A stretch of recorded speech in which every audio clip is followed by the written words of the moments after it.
저는 워싱턴에서 열린 국제안보 포럼에 참석하기 위해 출장 온 군사 전문 기자입니다. 이번 포럼은 전 세계 군사 전문가와 정부 고위 관계자들이 모여 각국의 군사력을 논의하는 자리로 특히 최근 동북아 안보 정세에 대한 관심이 집중되어 있었죠. 한국 역시 중요한 동맹국으로서 주목받을 것이라 기대했는데 예상과는 전혀 다른 분위기가 펼쳐졌습니다. 포럼이 시작되자마자 미국 대표로 나온 브라운 박사가 자신감 넘치는 목소리로 미국의 군사력이 세계 최강이라고 주장했습니다. 그는 최신 항공모함, 전력과 핵 잠수함, 그리고 최첨단 스텔스 전투기 등을 강조하며 미국은 전 세계를 안정시키는 절대 강자라고 목소리를 높였죠. 박사의 발표가 끝나자 자연스럽게 청중의 시선이 중국 대표에게로 향했습니다. 곧이어 연단에 오른 중국 대표 칭하 교수는 여유롭게 미소를 지으며 말을 시작했습니다. 군사력만으로 강대국을 논할 수는 없습니다. 경제력이 뒷받침되지 않는 군사력은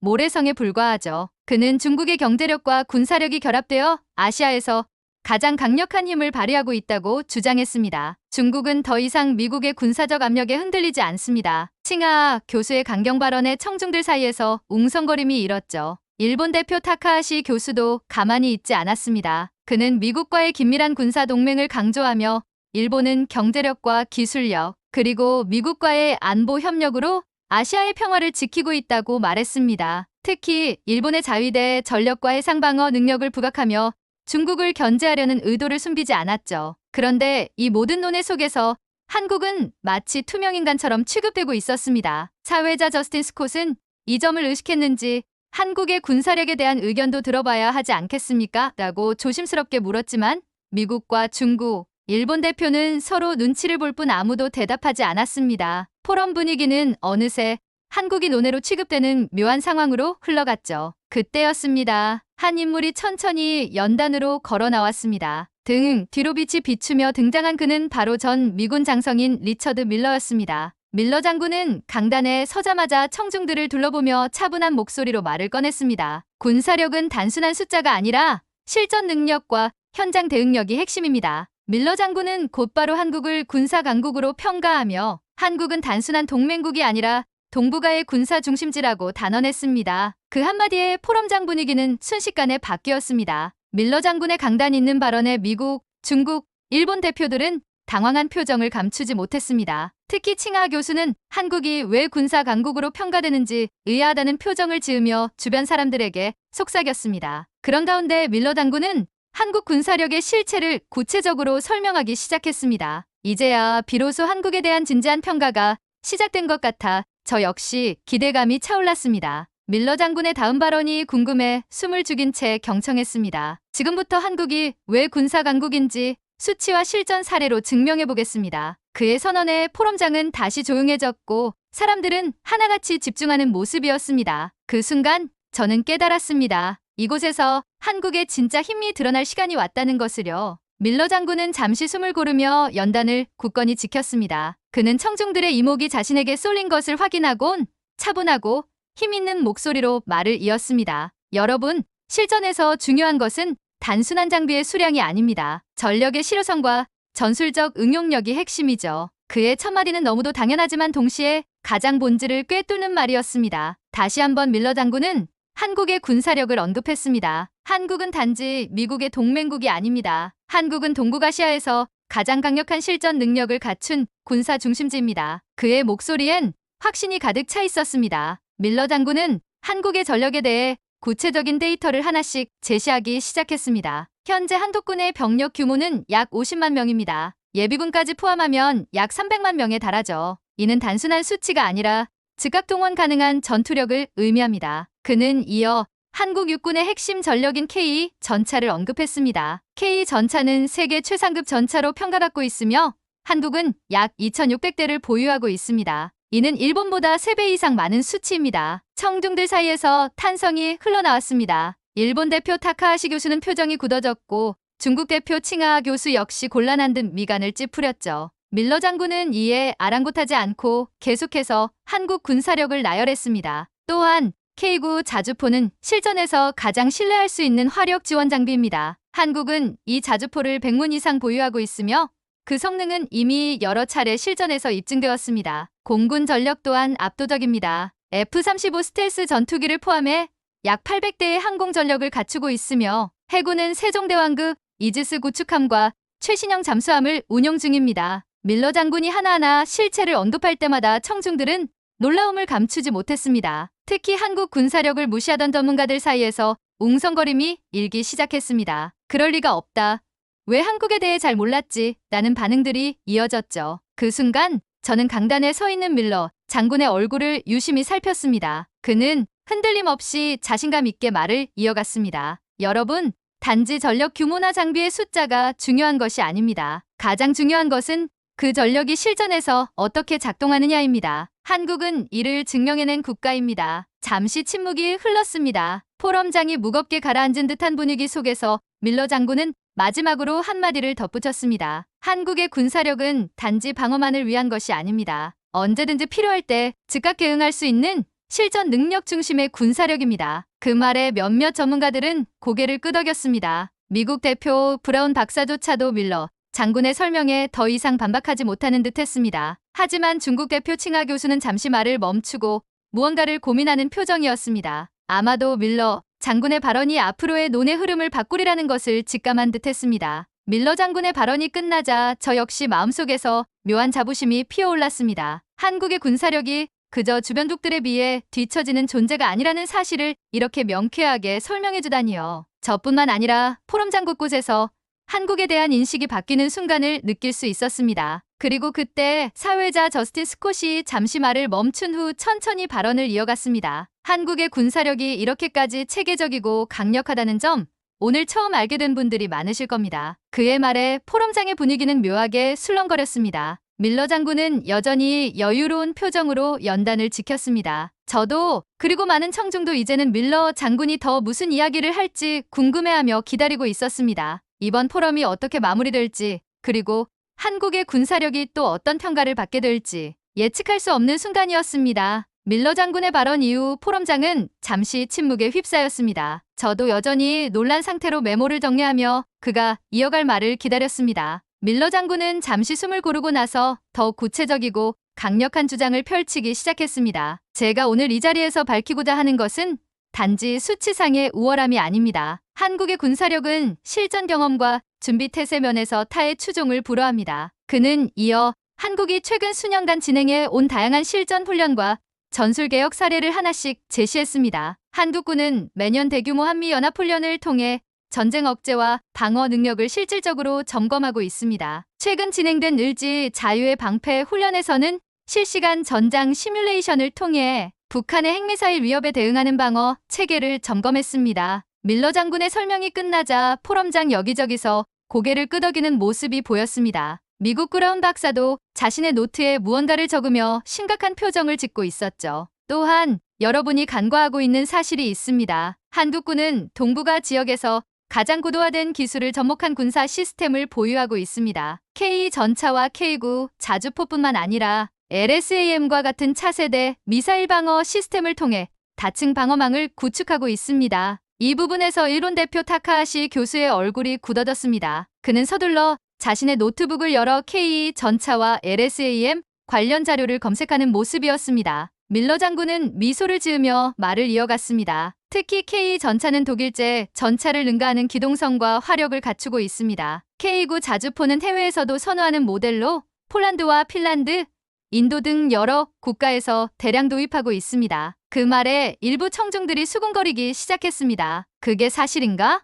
미군이 인정하는 수준이면 정말 대단하네. 라는 목소리가 들려왔습니다. 그러자 중국 대표 칭하 교수가 반박에 나섰습니다. 하지만 전차와 자주포만으로 군사력을 논할 수는 없습니다. 공군력과 해군력에서도 한국은 미국이나 중국에 비해 열세 아닙니까? 칭하 교수의 도발에도 밀러 장군은 당황하지 않고 바로 응수했습니다. 좋습니다. 공군 전력에 대해 이야기해보죠. 밀러 장군은 다시 스크린을 가리키며 자료를 띄웠습니다. 현재 한국 공군은 F-35 스텔스 전투기를 포함해 약 800대의 전투기를 운용 중입니다. 특히 공중급유기 도입으로 작전 반경을 확장했습니다. 이는 주변국 대비 매우 강력한 전력입니다. 이어 해군력에 대해서도 설명했습니다. 한국 해군은 세종대왕급 이지스 구축함을 중심으로 한 대양 해군 체계를 갖추고 있으며 최신형 도산한 창호급 잠수함은 국내 기술로 개발된 디젤 전기 잠수함 중 최고 성능을 자랑합니다. 미국 대표 브라운 박사는 고개를 끄덕이며 수긍하는 듯 보였지만 중국 칭하 교수는 여전히 이해할 수 없다는 표정이었습니다. 그때 일본 대표 타카하시 교수가 손을 들며 발언을 요청했습니다. 하지만 한국은 여전히 핵무기가 없습니다.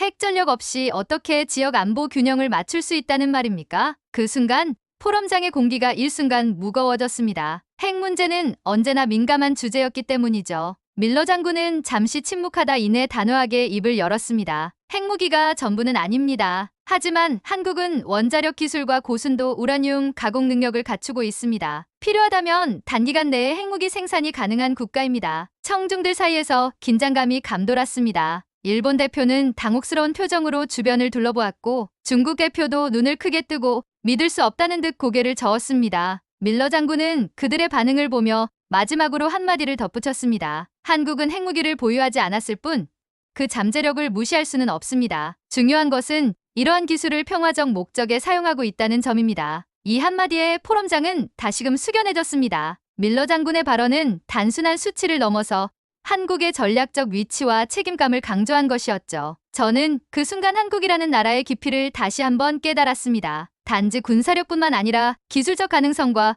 국제적 책임감까지 고려한 발언은 한국의 위상을 다시 정의하는 듯 했습니다. 포럼장 밖으로 나갈 때 저는 밀러 장군이 보여준 한국의 진면목을 기사로 어떻게 전할지 고민하지 않을 수 없었습니다. 밀러 장군의 발언으로 포럼장은 깊은 침묵에 잠겼습니다. 한국이 핵무기 잠재력을 갖춘 국가라는 사실을 처음 듣는 듯한 반응이 여기저기서 터져나왔죠. 저도 순간 믿기지 않았습니다. 한국이 정말 핵무기를 만들 수 있는 능력을 갖추고 있다는 것일까? 그런데 그때였습니다. 중국 대표 칭하 교수가 자리에서 벌떡 일어나며 항의했습니다. 말도 안 됩니다.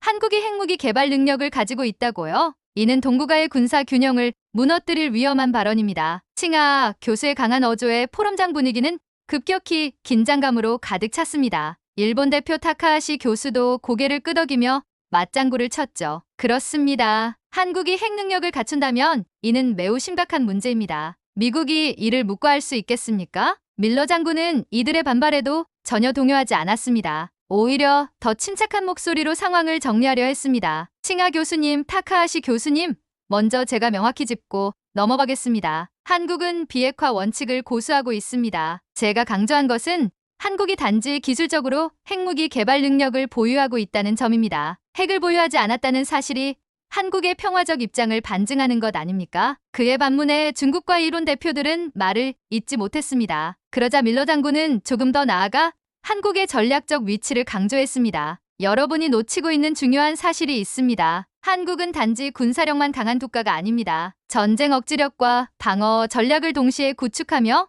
동북아 평화의 중심 역할을 하고 있습니다. 그 말에 사회자 저스틴 스콧도 고개를 끄덕였습니다. 한국이 단순히 군사 강국이 아니라 평화 유지를 위한 중심축이라는 점은 분명합니다. 그런데 중국 대표 칭하 교수가 다시 목소리를 높였습니다. 하지만 여전히 한국은 미군 주둔으로 인해 자주 국방에 한계가 있습니다. 과연 독자적 군사력을 가진 국가로 볼 수 있을까요? 밀러 장군은 이번에도 주저하지 않고 응답했습니다. 한국이 미군과 함께 안보를 책임진다는 사실은 부인할 수 없습니다. 하지만 중요한 것은 한국군 자체의 역량입니다. 주한미군이 없다 해도 한국은 자국 방어를 충분히 해낼 수 있는 능력을 갖추고 있습니다. 그때 포럼장에 참석한 한 독일 군사 전문가가 조심스럽게 손을 들었습니다. 질문이 있습니다. 한국의 군사력이 강하다고는 하지만 실전 경험이 부족하다는 지적도 있지 않습니까? 밀러 장군은 웃음을 지으며 답했습니다. 실전 경험이라 한국은 수십 년간 북한의 도발에 실시간으로 대응하며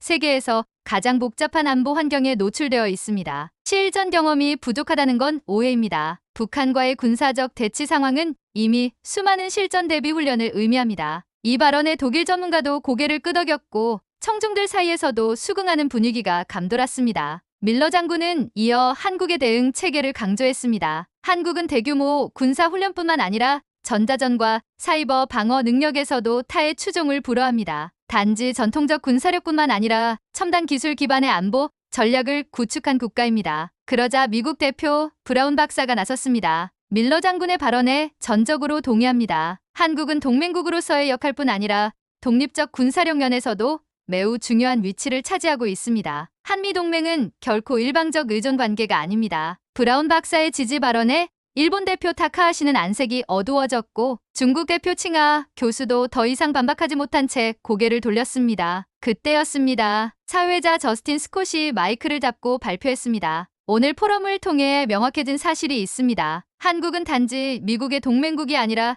독자적 군사 강국입니다. 한국의 군사력에 대해 다시 한번 생각해볼 필요가 있습니다. 이 발언에 포럼장 곳곳에서 박수가 터져 나왔습니다. 밀러 장군은 한 걸음 물러서며 그 환호를 담담히 받아들였죠. 저는 그 장면을 보며 묘한 감동이 밀려왔습니다. 그동안 국제사회에서 한국의 군사력이 이처럼 객관적이고 명확하게 인정받은 적이 있었을까요? 밀러 장군의 분석 덕분에 한국이 다시금 제 위치를 찾은 것 같았습니다. 하지만 한편으로는 불안감도 밀려왔습니다. 이제 한국은 더 이상 군사적으로 무시할 수 없는 강대국으로 인정받게 되었지만 그만큼 외부의 견제도 심해질 것이 분명했습니다. 이 새로운 현실 속에서 한국이 어떤 길을 선택할지 궁금하면서도 걱정스러웠습니다. 포럼장은 여전히 밀러 장군의 발언으로 들끓고 있었습니다. 한국이 단지 동맹국에 의존하는 군사적 약소국이 아니라는 사실이 명백히 드러났으니까요. 특히 핵무기 잠재력과 자주 국방 가능성에 대해 미국의 전직 장성이 직접 언급하면서 분위기는 완전히 바뀌었습니다. 포럼이 막바지에 접어들 무렵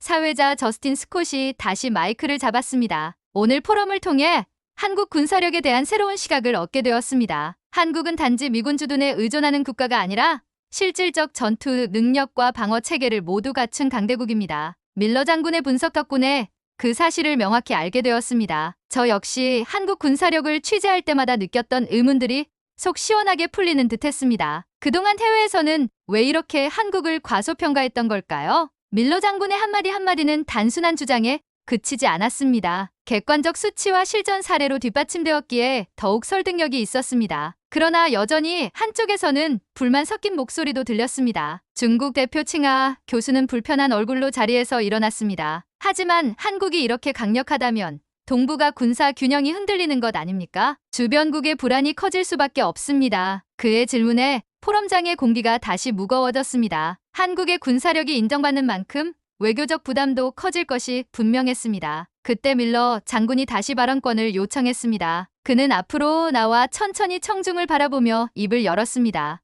여러분, 강력한 군사력은 곧 평화를 유지하기 위한 수단입니다. 한국은 스스로를 지킬 수 있는 능력을 갖춘 만큼 동북아의 평화를 책임질 준비가 되어 있습니다. 군사력이 강하다고 해서 전쟁을 원한다는 의미는 아닙니다. 그의 진중한 목소리에 청중들은 고개를 끄덕였습니다. 미국 대표 브라운 박사도 다시 나서며 말을 이었습니다. 저 역시 이번 포럼을 통해 한국의 군사력에 대해 많은 것을 배웠습니다. 한미 동맹이 더욱 공고히 유지되어야 한다는 생각이 강해졌습니다. 브라운 박사의 말에 밀러 장군은 미소를 지으며 답했습니다. 한미 동맹은 군사적 협력뿐만 아니라 평화 유지를 위한 약속입니다. 한국은 스스로를 지키는 강력한 나라입니다. 미국 역시 그 사실을 존중해야 합니다. 갑작스러운 박수 소리가 울리며 포럼장이 떠들썩해졌습니다. 저도 무심코 손뼉을 치며 주변을 둘러보았습니다. 각국 전문가들이 고개를 끄덕이며 밀러 장군의 말을 인정하는 듯 했습니다. 이어서 일본 대표 타카하시 교수도 조심스럽게 손을 들었습니다. 한국과 일본 간 군사 협력도 더욱 필요하다고 생각합니다. 동북아 평화를 위해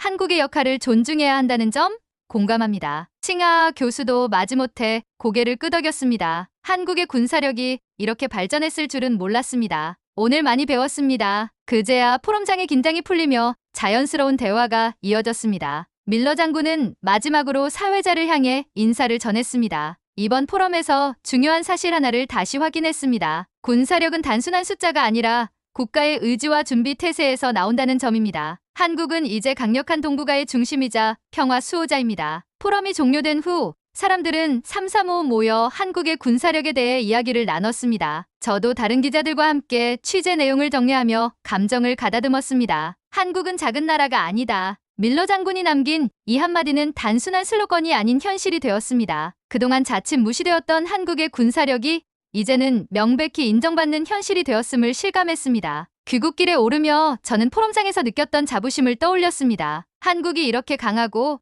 스스로를 지킬 준비가 되어 있다는 사실이 자랑스러웠습니다. 앞으로 한국이 군사적, 외교적 강국으로 더욱 자리 잡아갈 것을 생각하니 가슴이 벅차올랐습니다. 비행기 창밖으로 워싱턴의 야경이 펼쳐졌지만 제 마음속에는 자랑스러운 태극기가 펄럭이고 있었습니다.